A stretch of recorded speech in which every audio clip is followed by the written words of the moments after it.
Estación Central, confluencia de ideas y expresiones. Estación Central, con la opinión de los expertos. Muy buenas tardes, bienvenidos a su programa Estación Central. Ya son las 5 de la tarde con 6 minutos y le agradecemos que nos acompañe durante esta hora. Le agradecemos y también lo invitamos a que permanezca porque nuestro tema de la semana es la propuesta al aumento al salario mínimo en México.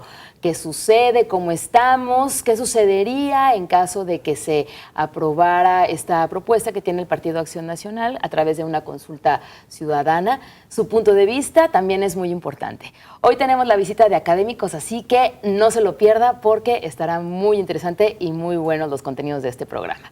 Lo esperamos a través de la multiplataforma de C7 Jalisco. Si usted nos sintoniza en televisión, gracias por hacerlo a través de Canal 7. Si lo hace en radio, a través del 96.3 de FM o 630 de AM, sea usted bienvenido. Y también ya sabe que nos puede sintonizar en www.c7jalisco.com. Le reitero, sus comentarios son muy importantes, así que lo esperamos. Usted, si pudiera definir en una sola palabra aumento al salario mínimo, ¿con qué palabra lo definiría y por qué? Esperamos su comunicación. 3030-5307 y 01800-087-8807. Le recuerdo que en Twitter también nos puede hacer llegar sus comentarios. Estamos en @C7-EstCentral. Yo les decía que los martes es martes de académicos, así que yo saludo con mucho gusto, le doy la bienvenida al doctor Ignacio Román Morales. El doctor es académico del Departamento de Economía, Administración y Mercadología del ITESO. Bienvenido, doctor Ignacio, buenas tardes. Begoña, encantado de estar con ustedes. Gracias. Gracias. También saludamos con mucho gusto al doctor Harold Dutton Treviño, del Instituto de Políticas Públicas y Gobierno del Centro Universitario de Ciencias Económico-Administrativas de la Universidad de Guadalajara. Bienvenido, doctor Harold. Buenas Begoña, tardes. también muchas gracias por estar aquí y bueno, un saludo también aquí a Ignacio. Igualmente. Muchas gracias. Pues un tema muy importante, un tema muy profundo, hablar del salario mínimo y de un aumento al salario mínimo. Muchas implicaciones, es como la punta del iceberg y a partir de ahí vamos a platicar, ¿no? Una palabra, doctor Ignacio, para definir aumento al salario mínimo. ¿Cómo la definiría? Yo diría dos, justicia mínima. Justicia mínima. ¿Por qué elige estos dos conceptos? Básicamente porque no se está cumpliendo un precepto fundamental de Estado de Derecho. Y es que el salario mínimo efectivamente responda a los mínimos que establece la Constitución. De hecho, en la Constitución misma, el nuevo artículo primero constitucional señala justamente el respeto de los derechos humanos, tanto por lo que dice la propia Constitución como por convenios internacionales. Y el salario mínimo en México está muy lejos, no solamente de poder satisfacer, digamos, las necesidades de un jefe de hogar y la educación de sus hijos, que es lo que dice el artículo 123, sino ni siquiera llega, está 26% abajo de lo que es la línea de bienestar o la línea de pobreza del Coneval. Okay. Muchas gracias, doctor Ignacio.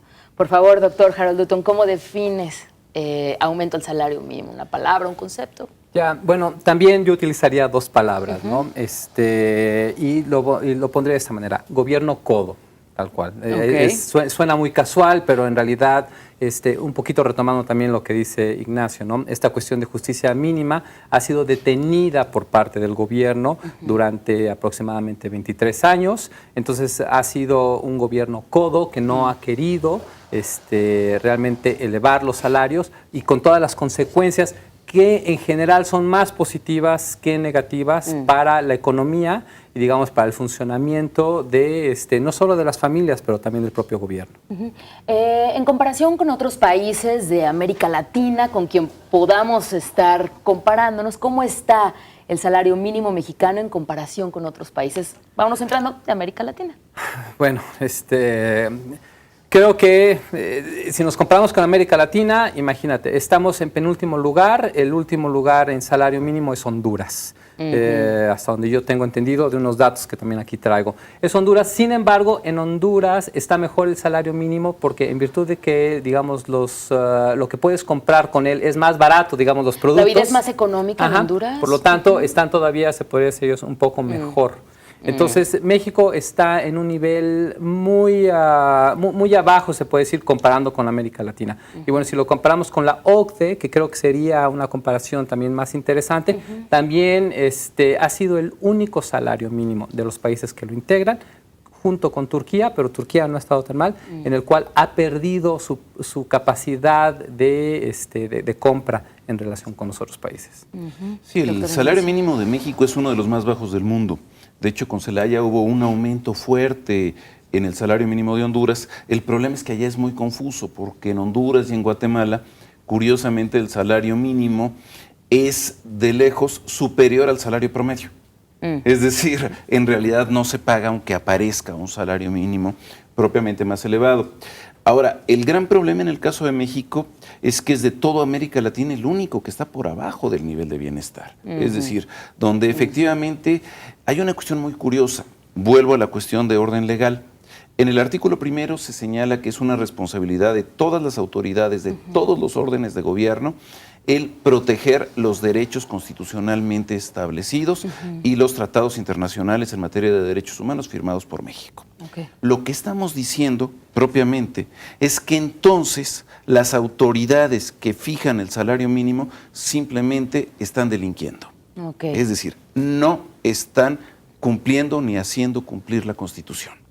Más que codos, delinquiendo. Vamos a nuestro primer corte. Con esto nos vamos a nuestra primera pausa. Ya está por acá también el doctor Martín Romero Moret. Así que nos vamos rápidamente a nuestro corte para seguir platicando acerca del aumento al salario mínimo. 3030-5307, nuestra línea de comunicación, y la alada sin costo, 01800-087-8807. Vamos al corte. Confluencia de ideas y expresiones. Estación Central. Regresamos. Confluencia de ideas y expresiones. Estación Central. Continuamos. De regreso en su programa Estación Central, estamos hablando de aumento al salario mínimo. Esperamos su comunicación. 3030-5307 y 01800-087-8807. Se integra a esta mesa el doctor Martín Romero Moret. Él es jefe del Departamento de Economía del Centro Universitario de Ciencias Económico-Administrativas de la Universidad de Guadalajara. Doctor, buenas tardes. ¿Qué tal? Buenas tardes, muchas gracias por la invitación. Una disculpa por la tardanza. No, con mucho gusto, qué bueno que se integra a esta mesa. Gracias. Doctor, ¿cómo define usted en una sola palabra aumento al salario mínimo? El doctor Ignacio nos dice justicia mínima y el doctor Geraldo nos dice gobierno codo. ¿Cómo lo define usted? Pues mejora en el bienestar de las personas, eso sería la implicación. Aumentar los salarios implica mejora en el bienestar de las personas y también mejora del desempeño de la economía. Economía, bienestar personal, etcétera. Sí. Okay. En el bloque anterior, muchas gracias, doctor. En el bloque anterior hablábamos de estos compromisos que tiene México, estos acuerdos que ha firmado y cómo entra el salario mínimo en estos acuerdos. ¿Entra, no entra? ¿Hasta dónde entra? Ahí nos quedamos detenidos antes de continuar con el tema. Si me permiten, yo quisiera retomar lo que estaban comentando. Sí, por favor. Porque a mí me parece que no es casual ni es gratuito los bajos salarios que se pagan en México. A mí me parece que responden a una estrategia definida de mantener bajos salarios para atraer la inversión extranjera. Entonces, desafortunadamente, esa ha sido la estrategia, me parece a mí, desde hace varios sexenios, mantener a raya a los trabajadores como una fuente de atracción. Y parece que estuviéramos compitiendo con China. Incluso parece que ya pagamos peores salarios en México ya que en China. Exactamente. Entonces, el nivel de vida subió hay mejor en China, salario ¿no? en China, en algunos rubros. En algunas ramas. Entonces, pues eso tiene implicaciones graves, porque la estrategia de desarrollo que está siguiendo México, pues es una estrategia que no permite el mejoramiento de la sociedad en su conjunto, sino simplemente la concentración de la riqueza en estas empresas que por ese atractivo vienen al país. Pero es una estrategia equivocada en el sentido de que qué tipo de empresas pueden venir solamente atraídas por un bajo salario. Bajos salarios. Doctor Ignacio. Sí, completamente de acuerdo con lo que está señalando Martín. Aquí hay un problema muy serio. México le ha apostado fundamentalmente al mercado externo y no al mercado interno. Por lo tanto, necesita dólares. Y entonces lo que importa no es que los productos que fabriquemos sean para satisfacer las necesidades de la población. sino que fundamentalmente lo que se busca es que sean productos exportables. Pero para ser exportables se necesita justamente que las grandes empresas vengan. Y entonces, ¿qué ofrece México? No tenemos investigación y desarrollo de manera importante. No tenemos procesos de generación de patentes. No tenemos, digamos, un arraigo fuerte del tipo de varias economías europeas para el desarrollo equilibrado de las economías. Todo lo que ofrecemos es exportación barata. Y la exportación barata no es tanto el hecho de decir es que exportamos automóviles o exportamos computadoras. Exportamos en gran parte el ensamblaje de, pero no la producción total. Estamos realmente solo en una etapa de producción, que es la de más bajos salarios. Ahí sí, con productividad muy alta. Pero luego lo que se dice es, bueno, aunque sea productividad alta, si el país en general está pobre y está mal, pues entonces no podemos aumentar salarios si no aumenta productividad. Y entonces es un discurso contradictorio. Porque por un lado se dice están llegando las grandes automotrices por la capacidad de la mano de obra mexicana y por otro lado se dice no podemos aumentar salarios porque no son productivos. Así es. Doctor Harold. Bueno, aquí podemos ver si... Hay un ejemplo bien interesante de México, por ejemplo, México y Corea del Sur, ¿no? En su momento México tenía una mejor economía que Corea del Sur, allá por los 70, por los 80.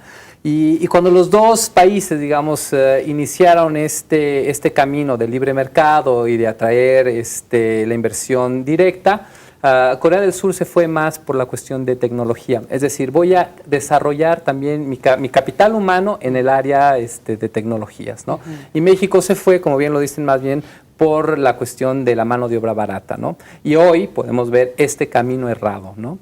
Mientras que en Corea ha podido crecer su economía, los salarios están mucho mejor, aquí nos hemos estancado. Entonces, creo que es fundamental empezar a revertir esta situación, ¿no? Pero esta administración sigue insistiendo en esa estrategia, es lo grave, ¿no? Esto es, cambiando un poquito el tema, si lo viéramos desde política pública, ¿okay? A mí me parece muy interesante lo que se está dando con esta idea del salario mínimo, ¿no? Es el Distrito Federal, más que el PAN, digamos que el PAN nada más se colgó, ¿no? Sí, fue Mancera. Fue el Mancera quien estableció el tema en la agenda de gobierno, dijo, tenemos que discutir y si no se atreve el gobierno federal, nosotros internamente vamos a establecer como que un salario mínimo para el Distrito Federal. A mí me gustaría que a lo mejor platicáramos qué consecuencias traería eso para el Distrito Federal. Eso sería extremadamente interesante, ¿no? Entonces, el PAN se agrega y el que se está quedando atrás, como bien dice Martín, es el gobierno federal. Es el que dice, no tiene una estrategia de cómo mejorar esa línea de bienestar. Está siendo rebasado. ¿Y por qué el Distrito Federal? El Distrito Federal se ha caracterizado por tener concentrar gran parte de la producción del PIB, del desarrollo industrial, y concentra las grandes industrias, concentra las grandes empresas. Yo no creo que esas grandes empresas que se han ido concentrando en la Ciudad de México realmente tengan ningún problema para incrementar los salarios. Entonces son grandes empresas, grandes monopolios, grandes oligopolios. Nosotros como consumidores estamos sujetos a los deseos de ellos, a los precios que nos fijen. Tienen ganancias extraordinarias, no están en un mercado de competencia perfecta. Entonces yo pienso que la iniciativa de Mancera en el Distrito Federal es muy viable, es fácil de realizar. Porque yo no creo que si las industrias del DF son sensatas, se pueden negar a una iniciativa de esa naturaleza, porque tienen la capacidad para hacerlo. A mí me parece que estoy de acuerdo, pero hay dos asegúnes. Creo que la política debe ser integral y no solo de salarios. Porque, a ver, una gran parte del empleo nacional, pero también en el Distrito Federal, es de microestablecimientos. La mitad de los establecimientos económicos en México tienen cuando mucho 2 trabajadores. La mitad de los empresarios en México, de los empleadores, ganan menos de 10,000 pesos al mes. Hablo de los empleadores, no de los trabajadores, de los patrones. En otras palabras, a esa gente sí le pegaría, y sí le pegaría fuerte. De acuerdo. Entonces, a mi parecer, una política de mejora del salario tiene que hacerse, pero tiene que ir acompañada también de una política de protección a micro y pequeña empresa frente a la empresa grande y gigante. Sí. Es decir, exactamente lo contrario a lo que se ha hecho, donde se considera que la empresa gigantesca es de calidad mundial, o que es la protegida, o que es la que trae dólares, y entonces más polarizamos la propia estructura del mercado. Entonces, por eso creo que tiene que ir adecuado y al mismo tiempo darle un mayor peso al mercado interno, porque lo que ocurre con la gran empresa es que finalmente puede decir, si me aumentas mis costos 5%, me conviene más irme a República Dominicana, irme a Haití, irme a Honduras o irme a Nicaragua. Esa cadena de mano de obra barata. Y entonces Pero se las necesita que una lógica de negociación diferente. Pero las que se pueden ir no son las pequeñas. En todo caso, las que se van son las grandes. Y son las grandes las que sí pueden. ¿Sí? Es muy cierto lo que dice Nacho, porque uno de los grandes problemas en México es que siempre hemos tenido una misma ley o leyes industriales que han tratado de regular por igual a la industria grande y pequeña y chica, y eso no. Debería de haber una ley para la pequeña industria, adaptada a cada segmento, porque cada segmento tiene posibilidades distintas. Claro. Es muy cierto que la pequeña y la mediana puede ser que tengan realmente problemas para absorber los aumentos salariales, pero la grande, la transnacional, por supuesto que puede hacerla. Y a esa yo me refería, porque muchas de esas grandes corporativos están en el Distrito Federal. Estas son algunas de las implicaciones que tendría el aumento al salario mínimo si no se cuidan estas políticas públicas. ¿Habría inflación si se aumenta el salario mínimo? En los 80 aumentó el salario mínimo y tuvimos una inflación que los precios cambiaban, etcétera. Al revés, ¿no? Primero la inflación y luego los salarios. ¿Habría inflación? Porque también es un discurso que se ha manejado, ¿no? Aumentando el salario mínimo, habría inflación. ¿Es una implicación o no es para tanto? ¿Cuál es su punto de vista?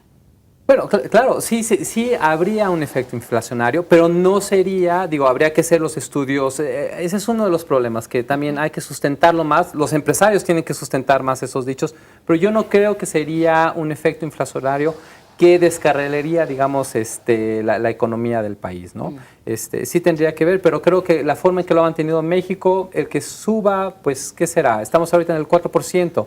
El tener un 5% de inflación, a 5.5 no creo que haría que estuviéramos mal económicamente, ¿no? Perdón. Además, otra de las cuestiones es lo que una de las ventajas de también tener un mejor salario mínimo es de que el propio gobierno podría recabar también más ingresos y hacer esa distribución del dinero, con lo cual podría ayudar a compensar en gran medida, ¿no? Pero yo diría, aún así, si nosotros vemos, me puse a ver las cifras de la Encuesta Nacional de Ocupación y Empleo antes de venir del segundo trimestre del 2014 y a confrontarlas con PIB. Y digo, a ver, ¿cuánta gente en México gana el salario mínimo o menos teniendo seguridad social? O sea, salario mínimo. Estamos hablando de 237,000 personas. Si vemos de 1 a 2 salarios mínimos, ahí sí hay 3.6 millones de personas. El salario promedio de las zonas A y B es de 65 pesos 53 centavos, o 56, perdón. Si nosotros lo aumentáramos 10%, el salario mínimo, en términos reales, eso equivaldría al 0.003% del Producto Interno Bruto para los que ganan hasta el salario mínimo. 3 de cada 100,000 pesos es lo que implicaría. Si nosotros vemos de los de 1 a 2 salarios mínimos, el impacto sería del 0.52% del PIB. Para dar una idea, estaríamos hablando que en el caso más alto, en el de los de 1 a 2 salarios mínimos, serían 8,690 millones de pesos. Para dar una idea, la fortuna de Slim es de 70,000 millones de pesos. Ajá. Entonces uno dice, a ver... El 10%. Y además, si tenemos capacidad instalada en la economía, quiere decir si hay capacidad ociosa, si las empresas pueden producir más de lo que están produciendo. Un incremento en los salarios podría traer un incremento de la demanda que no necesariamente se correspondería con aumento de precios.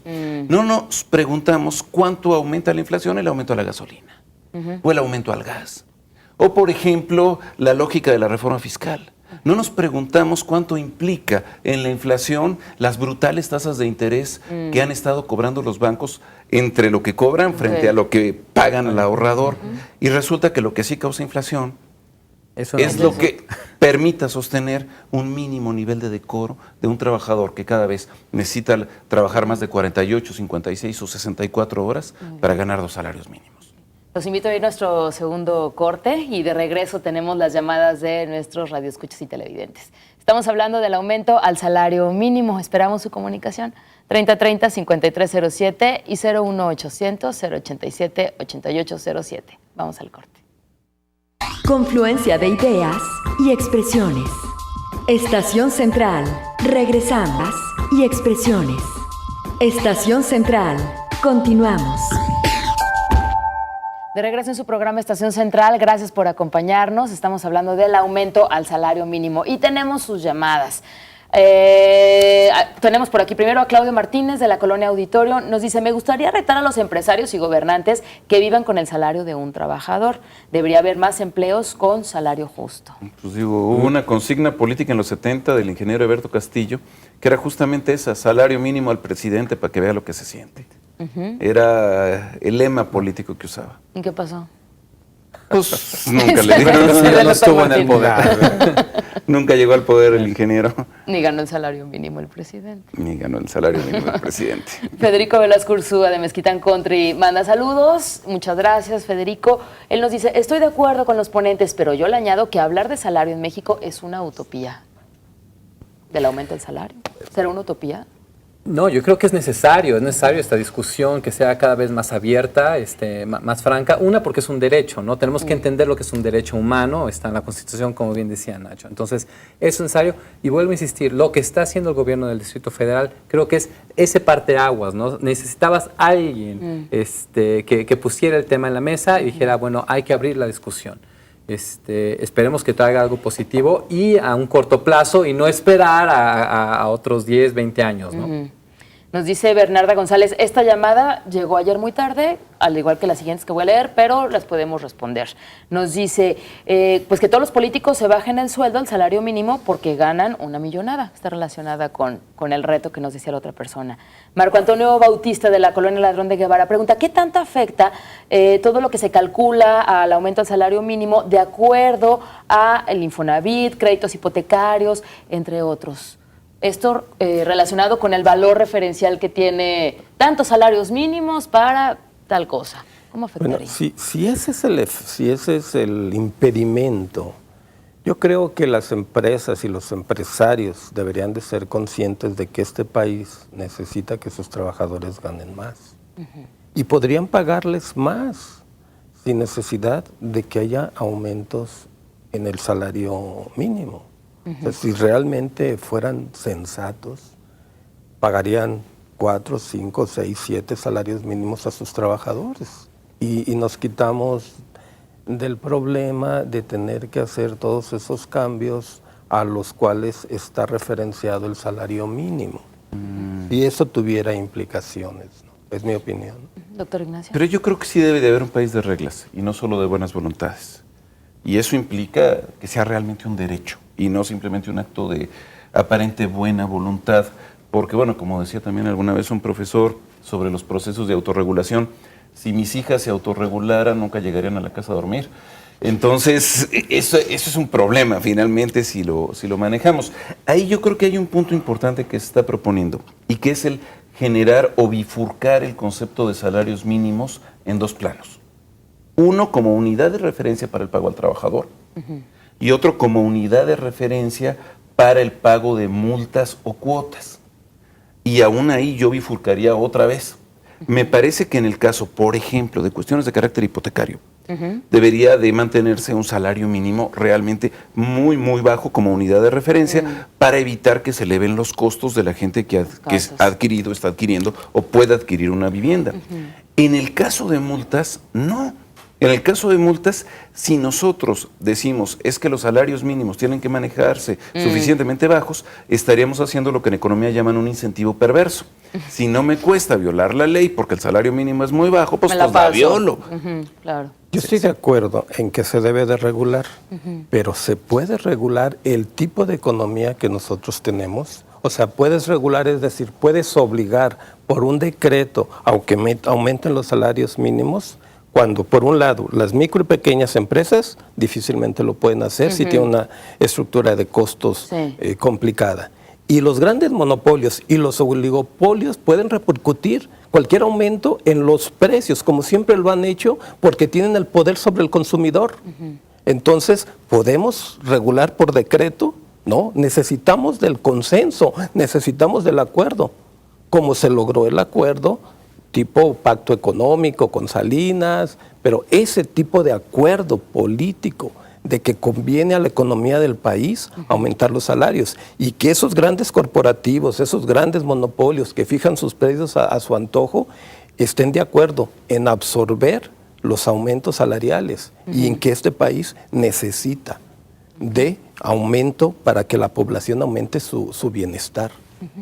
Harold Dutton, tu punto de vista.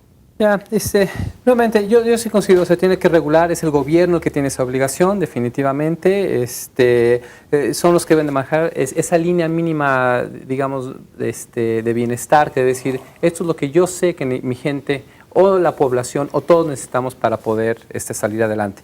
Lo de las multas me parece muy, muy interesante. Lo que ha pasado es de que, en efecto, al haberlas puesto como línea base el salario mínimo, bueno, se ha quedado tan bajo, el salario mínimo se ha quedado tan bajo que las multas también son irrisorias para un sinfín de cuestiones del gobierno, de gobiernos estatales y el gobierno federal, ¿no? Ahí sí se requiere, que sería un mecanismo muy distinto, cómo regular, digamos, las sanciones económicas, ¿no? Bajo qué criterios los jueces deberían de establecer esas multas. Eso me parece muy interesante. Sería como un tema aparte en virtud de que los jueces, digamos, el Poder Judicial también es un poder que poco se ha reformado, entonces tendríamos que ver con qué reglas los jueces pueden tener esos criterios, ¿no? En cuanto al Infonavit y digamos las prestaciones para los trabajadores, como algunos que estaban señalando que son jubilados, bueno, claro que habría un beneficio directo, el hecho de que subiera el salario mínimo, ¿no? Tendrían un pequeño mayor ingreso, ni siquiera muy alto, pero sería benéfico, ¿no? Nos dice Jorge Mujica de Parques de Santa Cruz, saber si se considerarán, los pagos a Infonavit aumentarán o quedarían congelados si se decretara el aumento al salario mínimo y si las multas también aumentaran. Nos dice José Padilla Flores, bueno, ya se respondió su pregunta. José Padilla, es necesario el aumento, pero quiero saber si habría candado en el aumento de multas, impuestos, todo lo que conlleva, los negocios aumentarían los precios, al igual que las empresas, ¿dónde queda el beneficio para el trabajador? O sea, el aumento de precios estaría en manos del empresario. Pues es lo que yo comentaba, yo considero que puede aumentar se puede repercutir un aumento salarial en los precios, dependiendo de qué precios, de qué corporativos estamos hablando. Hay corporativos muy fuertes que controlan al consumidor, que ellos fijan los precios, que tienen una estructura monopólica, oligopólica. Entonces, nosotros estamos sujetos a los precios que ellos quieran. Sí. Entonces, para que no haya un impacto en los precios, en esta economía ellos tienen que estar de acuerdo en no impactar los aumentos salariales en los precios. No nos queda otra, así lo veo yo. Bueno, a ver, yo insistiría en que estamos en una economía abierta. Por lo tanto, una gran parte de los productos que consumimos son importados. Y de las grandes empresas con poder muy dominante, se ubican sobre todo hacia el mercado exportador. En otros términos, es mucho más allá de decir, bueno, pues simplemente aumentamos los costos, tienen que aumentar los precios, no necesariamente o no es tan inmediato por esta circunstancia. Pero además de ello, finalmente lo que realmente importa en última instancia no es el precio, sino el poder adquisitivo. A ver, ¿qué puedo comprar? Lo que hizo Brasil, concretamente, lleva un proceso de 15 años de aumento real a los salarios, sistemático y acelerado, pero no para todo el mundo. En Brasil, los mayores aumentos de salario han sido a los mínimos y a las regiones más pobres del país. Es decir, la idea es ir achatando el enorme proceso de concentración del ingreso. Creo que ese es el objetivo al que se debería de perseguir, no tanto el aumento por el aumento, que llevase a una espiral inflacionaria, que insisto, creo que depende cómo se maneje, sino el decir, a ver, ¿por qué decimos que los altísimos salarios no son inflacionarios y los bajos sí? O sea, Claro, porque los Mercedes-Benz claro. son importados, porque los Land Rover son importados, Pues, pues, sí, porque no. las casas de $1 millón son con materiales importados. Uno dice, a ver, pero no se vale, ¿no? Entonces, creo que lo que hay que hacer, eso sí es una política integral. Es decir, junto con el incremento de los salarios, crear una política antimonopólica más fuerte y crear una lógica significativa de incentivos a la micro y pequeña empresa. Es que los monopolios actúan de muchas formas. En un supermercado tú ves productos que no compiten entre ellos, vayas al que vayas. En los Oxxos los productos no compiten entre ellos. En los Soriana los productos no compiten entre ellos. Para mí es una falacia el mercado libre. Son distintas formas de monopolios. Son distintos mecanismos para que el productor y el comerciante fije los precios que ellos quieren al consumidor. Poder adquisitivo, entonces, estaría como de mentiritas.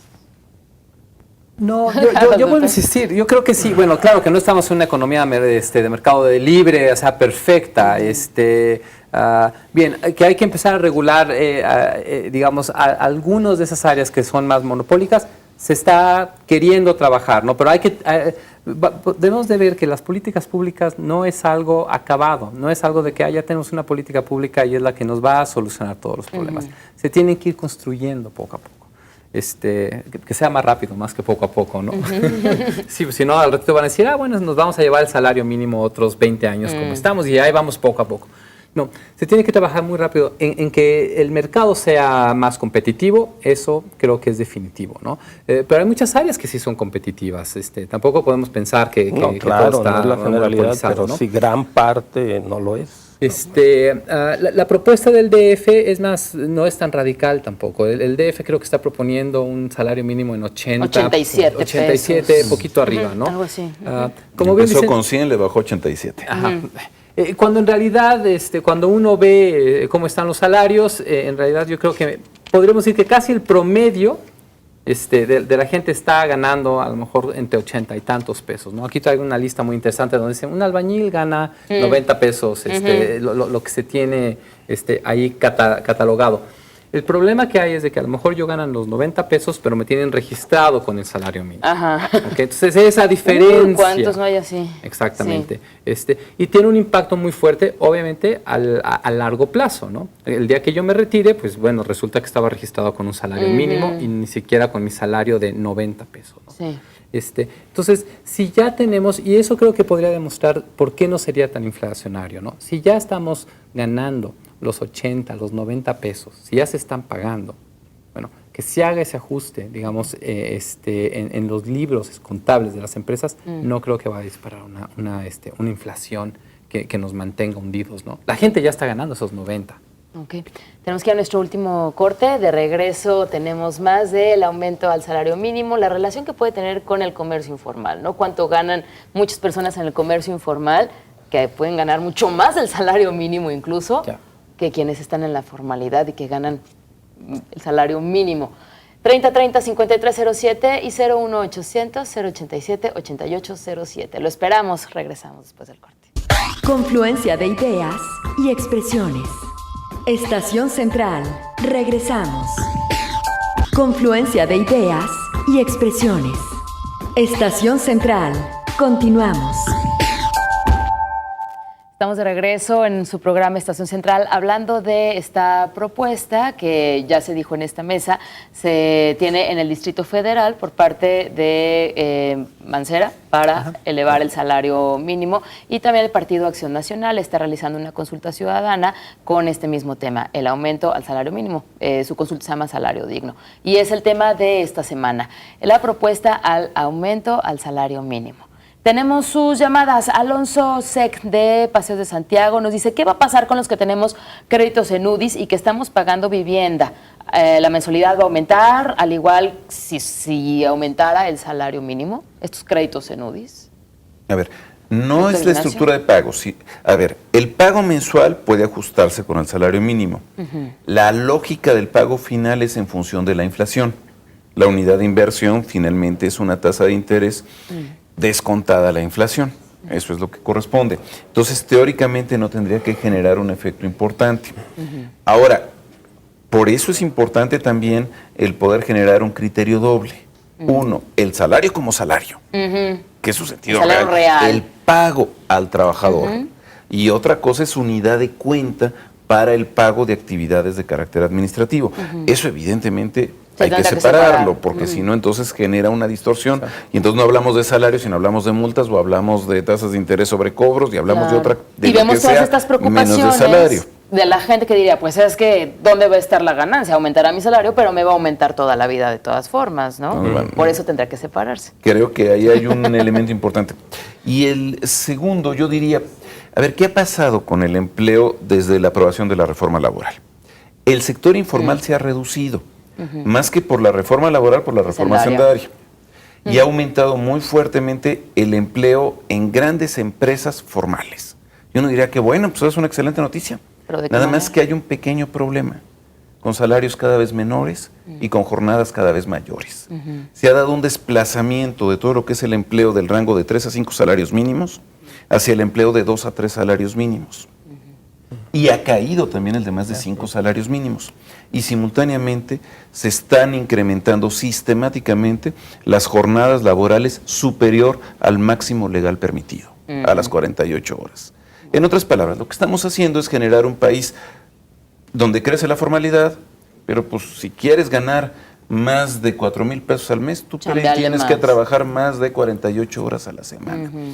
Y además lo que estamos diciendo es que para un nivel en que simplemente, para darles una idea, según la línea de bienestar del Coneval, para un ingreso de 2,526 pesos con 49 centavos, que es la línea de bienestar para una persona, no para una familia, se incluyen cuestiones tales como artículos de esparcimiento mensual a nivel urbano, 5 pesos con 80 centavos. Enseres domésticos, 21 pesos con 35 centavos. ¿Pero de qué año, doctor? Julio del 2014, Coneval. Y eso es 27%, 26.8% mayor al salario mínimo. Entonces, a ver, ¿queremos estar en un país en donde podamos vivir juntos? ¿O queremos estar en un país donde cada quien diga, yo hago lo que sea para tratar de sobrevivir, como sea y a costa de lo que sea? Pues sí. Pero Ignacio, pero es el país en el que estamos viviendo ahorita. Sí. O sea, yo creo que si podemos empezar a considerar, a ver, cómo está el país, los niveles de inseguridad, como dicen, sale más barato, los niveles de impunidad, los niveles de corrupción. Bueno, creo, no le quiero achacar todo al salario mínimo, definitivamente hay más variables, pero no tenemos una economía en la cual pueda sobrevivir la gente o pueda tener una vida decente diciendo me voy a dedicar a trabajar y a vivir. O sea, me tengo que dedicar a otra serie de actividades que no son, digamos, las más legales para poder sobrevivir o pensar que es la mejor manera, ¿no? No, ese punto es muy importante porque la estabilidad de una sociedad depende de que la sociedad misma crea en que con el trabajo duro, honesto, es posible avanzar. Mientras que la gente tiene esa esperanza, la gente puede trabajar honestamente y por el buen camino. Pero cuando la gente después de 5, 10, 15 años de estarse levantando a las 5 de la mañana y acostándose a las 10, 11 de la noche y ve que no sale de la miseria, entonces la gente empieza a contemplar otras posibilidades. Empieza a decirme, bueno, pues creo que he estado viviendo en el error. Creo que sí le voy a hacer caso a mi compadre que ya se fue aquí con los caballeros templarios, o a ver qué otro negocio hago, o a ver a quién robo. Entonces, creo que es una invitación. La tremenda desigualdad, inequidad que existe en el país es una invitación permanente al crimen. Pero además, cuando se está viendo en términos generales que se dice, es que el país no da para eso, es que no hay productividad. Pero por Dios, o sea, cuando uno ve simplemente la multiplicación de casas de lujo, de automóviles de lujo, de restaurantes de lujo, de clubes deportivos de lujo, estamos viviendo en un país que parece cada vez más de apartheid. Y por otro lado vemos la enorme riqueza que se desperdicia. Por ejemplo, Michoacán es un estado con un potencial tremendo y el país está lleno de posibilidades que no se explotan. Chapala tiene muchísimas posibilidades de explotación. Si ese lago de Chapala estuviera en cualquier otro país, estuviera rodeado de desarrollos turísticos, toda la ribera, desarrollos, pero no hay ningún desarrollo. Te vas a Tequila, te metes a una hacienda, ¿qué más hay? O sea, este país tiene un enorme potencial que no se desarrolla porque la riqueza está concentrada. Porque la gente que puede invertir son pocas y ya están tan ricos que ¿para qué tomarse la molestia? ¿O le vamos a pedir un préstamo al banco, a las tasas de interés que ofrecen los bancos? Eso es lo que nos tiene estancados. Eso es lo que no genera demanda laboral y lo que no permite que los salarios aumenten. Okay. Nos quedan 5 minutos, escasos 4 casi.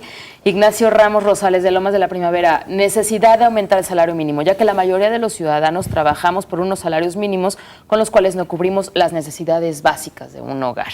Y Ricardo Castellanos de Tabachines nos dice, si México es fábrica de pobres desde hace 30 años, ¿a qué modelo se debe? Si el salario tiene que cubrir la canasta básica, pero ponen como pretexto la inflación. Esos mismos que pusieron ese modelo aseguran que vendría el milagro mexicano, entre comillas, segunda parte. Eso está garantizado. Harold Dutton. Ya, bueno, pues ¿Quieres entrar a la conclusión? Se debe, sí, yo creo que se debe a este modelo de una política económica realmente ya desfasada, ¿no? Nos quedamos con este modelo de los 80 pensando en que si tuviéramos salarios bajos iba a venir la inversión extranjera y de ahí íbamos a crecer. Y lo hemos seguido probando. Entonces ya está totalmente desfasado, tenemos que cambiar.